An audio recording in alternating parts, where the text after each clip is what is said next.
Blouse அப்படியே ஒட்டி கை அப்படியே உடம்போட உடம்ப வச்சு ஸ்டிச் பண்ணிட்டாங்களோ அப்படின்னு தெரியும். பார்த்துருப்பீங்களோ எங்குமே ரிங்கிள்ஸே இருக்காது. நம்ம உடம்புல போட்டு நம்ம பண்ணி இப்படி ஒரு மார்க்கெட்டிங் ஸ்ட்ராட்டஜி பண்ணணும் அப்படிங்கிற ஒரு அவசியம்லாம் கிடையாது. இந்த மாதிரி ஃபிட் செக்லாம் நான் பார்த்ததே இல்லை. ஒரு பாஸ்ட் ஒரு 3 இயர்ஸ்க்கு முன்னாடி கூட, நான் 1 இயருக்கு முன்னாடி கூட எந்த டிசைனர்ஸும் இப்படி ஒரு ஃபிட் செக் பண்ணிலாம் நான் பார்த்தது கிடையாது. நீங்கள் 10 ப்ளவுஸ் நீங்கள் ஸ்டிச் பண்ணுறீங்கன்னா 8 ப்ளவுஸ் சூப்பராக இருக்கும், 2 ப்ளவுஸ் சொதப்போம். இது வந்து என்ன சொல்கிறது, இது ஒரு மாதிரியான ரூலெல்லாம் கிடையாது.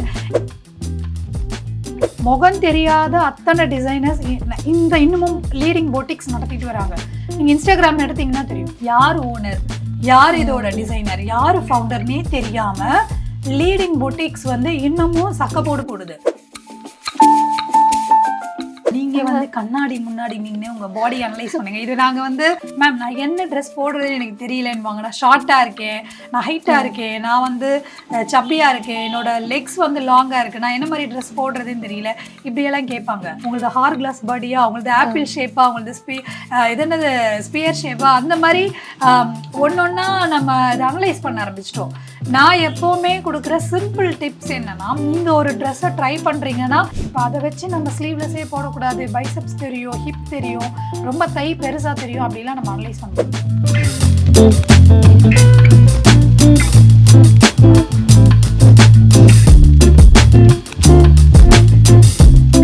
விசில் டிவி நேயர்களுக்கு வணக்கம். நான் உங்கள் தீபிகா நடராஜன்.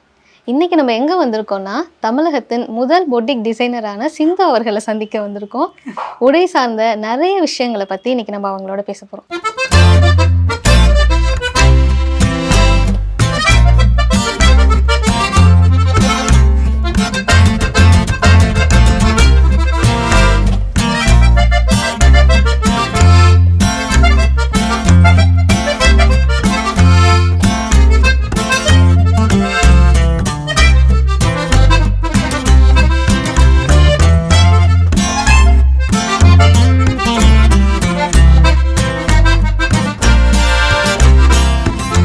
வணக்கம் சிந்து. வணக்கம். என்ன ஃபிட் செக் பார்த்துடலாமா? ஃபிட் செக்கா? எப்பவுமே லூஸாவே போட்டு திரியிறேன், நான் எங்கே ஃபிட் செக் பார்க்குறது? கரெக்ட். இதை பற்றி தான் நான் பேசணும் அப்படின்னு நினச்சேன். நம்ம இதை பற்றி தான் பேசி ஆகணுமே. ஃபிட் செக்கை பற்றி பேசினா தான் நம்ம ட்ரெண்டிங் ஆகுமே. கண்டிப்பாக. நம்ம சின்ன வயசுலலாம் அப்பா அம்மா வந்து டெய்லர் கடைக்கு கூட்டு போகும்போது சொல்லியிருப்பாங்க, ரொம்ப பிடிச்ச மேனிக்கு தைக்காதீங்க, வளர்ற புள்ள ஆடல் பாடலாக தைங்க அப்படின்னு. அதே மாதிரி நம்ம ட்ரெஸ் எடுக்க போனா கூட அதான் சொல்லுவாங்க, பிடிச்ச மேனிக்கு ஃபிட்டா காட்டாதீங்க, கொஞ்சம் வந்து கொஞ்சம் லூஸா தைங்க, வளர்ற பிள்ளை தானே அப்படின்னு. அதையே கேட்டு பழகிட்டோமா. இப்ப திடீர்னு ஒருத்தங்க வந்து ஃபிட் செக், கழுத்து இப்படி இருக்கணும், கை இப்படி இருக்கணும், இடுப்பு எப்படி இருக்கணும், சுடிதாருக்கும் அவங்க அதே சொல்றாங்க. அப்படிங்கும்போது கொஞ்சம் லூஸா இருக்கிறது தானே கம்ஃபர்டபுளாக கூட இருக்கும் அப்படின்னு தோணுச்சு. ஃபிட் செக் வந்து அவசியமா? நீங்க என்ன நினைக்கிறீங்க? கண்டிப்பா அவசியம் ஃபிட் செக். பிகாஸ் வந்து ஒவ்வொருட என்ன சொல்றது, பாடி மெஷர்மெண்ட்ஸ்க்கு ஏற்ற மாதிரி ஃபிட் செக் வந்து டிஃபர் ஆகலாம். பட் கண்டிப்பாக டைட் ஃபிட்டில் ஃபிட்டிங்ஸாக தான் போடணுங்கிற ரூலெல்லாம் கிடையாது. இப்போ எனக்கு வந்து பார்த்தீங்கன்னா, நான் ப்ளவுஸும் சரி, எந்த ட்ரெஸ்ஸாக இருந்தாலும் சரி, லூஸ் ஃபிட் தான் போடுவேன், இல்லைன்னா மீடியம் ஃபிட் போடுவேன். எனக்கு இதுதான் கம்ஃபர்டபுளாக இருக்குதுன்னு எனக்கு ஒரு ஃபீல் ஆகுது. ஸோ கம்ஃபர்டபுளாக இருக்கிற என்ன மாதிரியான ஃபிட் செக் வேணாலும் நம்ம யூஸ் பண்ணிக்கலாம். இப்போ நீங்கள் படங்கள்லேயே பார்த்துருப்பீங்க, அந்த காலத்துலலாம் வந்து இப்போ சரோஜாதேவி அம்மா நடித்த படம், இல்லை அவங்க பேர் என்ன, பானுமதி, அந்த மாதிரிலாம் நடித்த படம்லாம் நீங்கள் பார்த்தீங்கன்னா ப்ளவுஸ் அப்படியே ஒட்டி கை அப்படியே உடம்போட உடம்ப வச்சு ஸ்டிச் பண்ணிட்டாங்களோ அப்படின்னு தெரியும். பார்த்துருப்பீங்களோ எங்குமே ரிங்கிள்ஸே இருக்காது, அவ்வளோ பர்ஃபெக்டாக இருக்கும். ஸோ இப்போ அந்த மாதிரி ப்ளவுஸ் போட்ட டைமும் இருக்குது. அதுக்கப்புறம் லூஸ் ஃபிட்டாக ப்ளவுஸ் போட்ட டைமும் இருக்குது. மீடியம் ஃபிட்லேயும் ப்ளவுஸ் போடுறாங்க. இப்போவே வந்து கிளைண்ட்ஸ் நீங்கள் பார்த்தீங்கன்னா எல்லாருமே ஒரு ஜோனில் இருப்பாங்க. சில பேருக்கு டைட் ஃபிட் தான் பிடிக்கும், சில பேருக்கு லூஸ் ஃபிட் தான் பிடிக்கும், சில பேருக்கு மீடியம் ஃபிட் பிடிக்கும், ரொம்ப டைட்டாக ஸ்டிச் பண்ண வேண்டாம், என்னால் கம்ஃபர்டபுளாக இருக்க முடியாது அப்படிங்கிறது தான். என்ன இந்த ஃபிட் செக்குங்கிறது நம்ம எப்படி எடுத்துக்கணும்னா, மேஜராக இஷ்யூஸ் வராமல் இருக்கிறது. இந்த இப்போ ஒரு ப்ளவுஸுன்னு எடுத்தால் நம்ம ஹார்ம்ஹோல் கிட்ட ஒரு ரிங்கிள்ஸ் வராமல் நீட்டாக போடணும் அப்படின்னு நினைப்போம். கை லூஸாக இருக்கக்கூடாது, ஷோல்டர் ட்ராப் ஆகக்கூடாது. ஸோ இதெல்லாம் தான் அந்த ஃபிட் செக்கில் நம்ம கவனிக்க வேண்டியது. இன்னொன்று, நம்மளோட பாடிக்கும் அது ஃபிட்டாக இருக்கணும். ஒரு ப்ளவுஸ் போட்டால் ஒரு ப்ளவுஸ் மாதிரி இருக்கணும், ரொம்ப லூஸாக க்ராப் டாப் மாதிரி இருக்கக்கூடாது. அப்படிங்கிறது தான் நம்ம காலங்காலமாக ஃபாலோ பண்ணிட்டு வரோம். இது அவசியமாக கேட்டால் அவசியம் தான். அவங்கவுங்க பாடிக்கு எது வசதியாக இருக்கோ அதை பண்ணிக்கோங்க அப்படின்ட்டு. பட் இது மட்டுமே தான் இது அப்படிங்கிற மாதிரி ப்ரொஜெக்ட் பண்ணுறது தான் நாங்கள் சொல்கிறது. ஒரு ஆஸ் எ டிசைனராக நாங்கள் பார்த்த வரைக்கும் இந்த மாதிரி ஃபிட் செக்லாம் நான் பார்த்ததே இல்லை. ஒரு பாஸ்ட் ஒரு 3 இயர்ஸ்க்கு முன்னாடி கூட, நான் 1 இயருக்கு முன்னாடி கூட எந்த டிசைனர்ஸும் இப்படி ஒரு ஃபிட் செக் பண்ணிலாம் நான் பார்த்தது கிடையாது. பட் நான் எப்போவுமே சொல்கிறது ஒன்று தான், அது அவங்கவுங்களோட விருப்பம், அவங்கவுங்களுக்கு ஒரு பிஸ்னஸ் ஸ்ட்ராட்டஜி இருக்கும் இல்லையா? ஸோ அந்த மாதிரி வேணுன்னா கூட நம்ம இதை எடுத்துக்கலாம். எல்லாருமே இதே தான் ஃபாலோ பண்ணணும்னு அவசியம் இல்லை. முகம் தெரியாத அத்தனை டிசைனர்ஸ் இன்னமும் லீடிங் பொட்டிக்ஸ் நடத்திட்டு வராங்க. நீங்கள் இன்ஸ்டாகிராம் எடுத்தீங்கன்னா தெரியும், யார் ஓனர், யார் இதோட டிசைனர், யார் ஃபவுண்டர்னே தெரியாமல் லீடிங் பொட்டிக்ஸ் வந்து இன்னமும் சக்கப்போடு போடுது.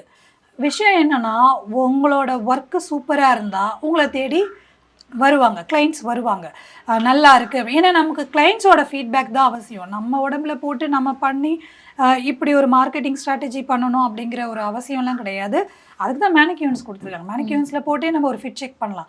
பட் நான் அதை பொதுவாக எப்படி எடுத்துப்பேன் அப்படின்னா, அது அவங்கவுங்களோட விருப்பம் அப்படிங்கிறது தான் நான் எடுத்துக்கிறது. ரொம்ப நன்றி. நாங்கெல்லாம் கூட பயத்துல இருந்தோம், நம்மலாம் தப்பா ட்ரெஸ் பண்ணிக்கிட்டு இருக்கோம் போல இருக்கு. இல்லை இது நிறைய இடத்து என்ன சொல்கிறது, ஒரு இந்த எப்படி சொல்கிறது, ஃபிட் செக் இப்படி போட்டால் தான் இது ப்ளவுஸ் அப்படிலாம். இப்போ எல்லா பாடிக்கும் ஃபிட் செக் வந்து கரெக்டாக வராது. இப்போ நம்ம சொல்கிறோம்ல, இந்த பாடிக்கு நீங்கள் பேட்டர்ன் கரெக்டாக போட்டிங்கன்னா இது வந்து கரெக்டாக வந்துடும். அது எல்லாருக்குமே. நீங்கள் 10 ப்ளவுஸ் நீங்கள் ஸ்டிச் பண்ணுறீங்கன்னா 8 ப்ளவுஸ் சூப்பராக இருக்கும், 2 ப்ளவுஸ் சொதப்போம். இது வந்து என்ன சொல்கிறது, இது ஒரு மாதிரியான ரூலெல்லாம் கிடையாது. இது ஆப்வியஸ்லி நடக்கிறது தான். நம்ம வீட்டில் சமையல் பண்ணுறோம், எல்லா நேரமும் வந்து சமையல் கரெக்டாக வரணும்னு அவசியம் இல்லைல்ல. ஏதாவது ஒரு குளறுபடி நம்ம பண்ணுவோம். அந்த மாதிரி தான் டிசைனிங்கும். எல்லாருக்குமே எல்லாமே கரெக்டாக அமைஞ்சிரும் அப்படின்னு சொல்ல முடியாது. நம்மளோட பேட்டர்ன்ஸ் பொறுத்து தான் நம்ம எப்படி போடுறோம். சம்டைம்ஸ் வந்து சூப்பராக வரும், சம்டைம்ஸ் வந்து ஒரு ப்ளஸ் சைஸ் பாடிக்கு நம்ம பண்ணுவோம். பட் ப்ளஸ் சைஸ் பாடிக்கு நம்ம மெஷர்மெண்ட்ஸ் எடுக்கும் போதே டிசைனர்ஸ் மோஸ்ட்லி வந்து சில கீவேர்ட்ஸ்லாம் சொல்லுவேன். மேம் டைட் லூஸ் காமனாக வரும். நான் என்னோட எல்லா கிளைண்ட்ஸ்க்கும், அது ஆன்லைன் ஆர்டராக இருக்கட்டும், டைரக்ட் ஆர்டர்ஸாக இருக்கும், நான் கண்டிப்பாக சொல்லுவேன், டைட் லூஸ் வந்து காமனாக இருக்கும், மேஜர் இஷ்யூஸ் இருக்காது. இதுதான் நாங்கள் அவங்களுக்கு சொல்கிறது. பாடியோட கண்டிஷன்ஸ் எப்படின்னா, என்ன சொல்கிறது, மனுஷன் வேறுபடும். எல்லாருக்கும் ப்ராட் ஷோல்டர் இருக்கும், சில பேருக்கு வந்து ஷார்ட் ஷோல்டர் இருக்கும். இதை பேஸ் பண்ணி தான் எல்லா மெஷர்மெண்ட்ஸும் எடுத்து பண்ணுறோம். அதனால இதெல்லாம் ஒரு பெரிய குற்றம் அப்படிலாம் இல்லை. நல்லா வந்துச்சுன்னா ஜாலி தான், வரலன்னா அதை ரெக்டிஃபை பண்ணி கொடுத்துருவோம். இதுதான் விஷயமே. நம்ம சின்ன வயசுலேருந்து இன்னொரு விஷயம் கேட்டிருப்போம். ஒன்று கேஷுவல் வியர் இருக்கும், ஒரு ப்ரொஃபஷனலான இடத்துக்கு போகும்போது அதுக்கேற்ற மாதிரி ட்ரெஸ் பண்ணுவோம், இன்னொன்று ஒரு ஃபங்க்ஷன் அப்படி போகும்போது கொஞ்சம் கிராண்டாக ட்ரெஸ் பண்ணுவோம். ஆனால் இப்போ என்ன சொல்கிறாங்கன்னா, நீங்கள் எங்கே போனாலும் சரி உங்கள் பாடி ஷேப் என்னன்னு கண்டுபிடிச்சி அந்த ஷேப்புக்கு ஏற்ற மாதிரி ட்ரெஸ் பண்ணாதான் நீங்கள் அழகாக தெரிவிங்க அப்படின்னு ஒரே குழப்பமா இருக்குதெல்லாம் கேட்டா. நீங்க வந்து கண்ணாடி முன்னாடி நின்று உங்க பாடி அனலைஸ் பண்ணுங்க. இது நாங்க வந்து இந்த செமினார்லாம் எடுக்கும்போது சொல்லுவோம்.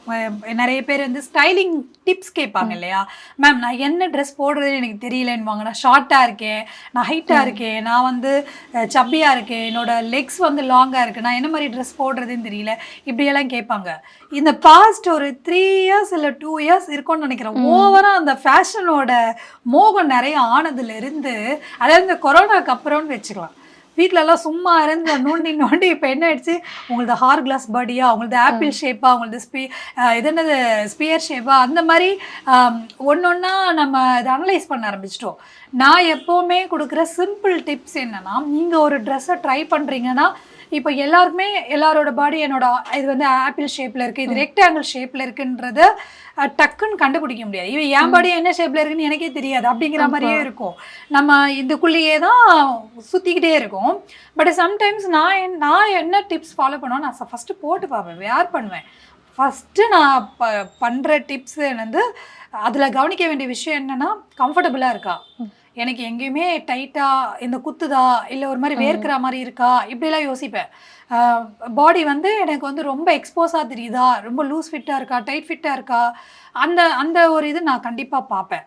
அடுத்தது வந்து மெட்டீரியல், எனக்கு அதில் பிடிச்ச மெட்டீரியல் இருக்கும். நான் ரொம்ப இந்த சில்க் பேசிஸ் உள்ள மெட்டீரியல் யூஸ் பண்ண மாட்டேன். நான் மேக்ஸிமம் பார்த்தீங்கன்னா காட்டன் தான், சாஃப்ட் காட்டன், ரேயான் காட்டன், இந்த மாதிரி தான் யூஸ் பண்ணேன். ஸோ எனக்கு எது கம்ஃபர்ட் ஜோனில் இருக்கோ அந்த மெட்டீரியல் வந்து நான் யூஸ் பண்ணிப்பேன்.